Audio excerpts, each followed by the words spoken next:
And welcome back to Midday. It's time for another visit from the zoo crew. And joining me now is Sarah Plasuk from the Henry Dorley Zoo. Welcome, Sarah. Hi, thank you. And you brought with you what many consider to be one of the most beautiful tortoises, or turtles, Yes. I was going to say, the radiated tortoise. Correct. This is a radiated tortoise, so called because they have these beautiful little rays of sun on their shell. They are only found in Madagascar.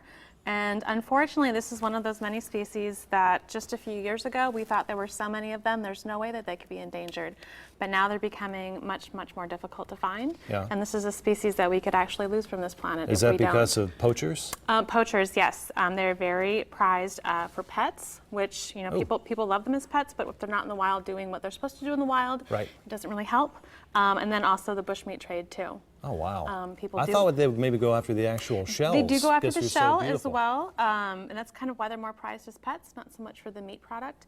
But I mean, they're so distinguishable as to what they are, so it's not like you could really market their shell very well without anybody knowing what you're doing. Is this a boy or a girl? This is the male. He's one of our younger males. He's only about 10 years old. He's a little more than halfway grown, so he's got quite a bit more to do. They can get to 35 pounds? Yep, 35 pounds. He's only about halfway there. And the oldest one lived to 188 years old? Yes. What's the average?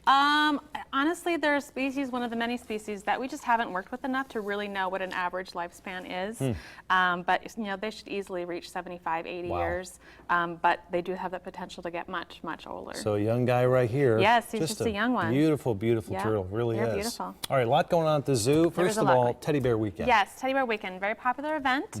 If you have a little fuzzy stuffed friend at home that maybe needs some TLC, you know, bring them to the zoo and we'll patch them up. All right. It's also a great event if you have young ones at home that are maybe a little scared of the doctor. A little practice run, they can see that, you know, going to the doctor and getting a checkup really is no big scary thing. And you take Blue Cross Blue Shield, right? Yes, yes, good. Of course. Then I can bring my teddy bear in. Up next, Wildlife Safari Park. That's now open? Yep, we are now open, so come on in, stop by and see us. You know, spring is busting out all over place in Nebraska, so you can drive through and see what's going on out there. Sarah, thank you so much for bringing your turtle too. We appreciate it.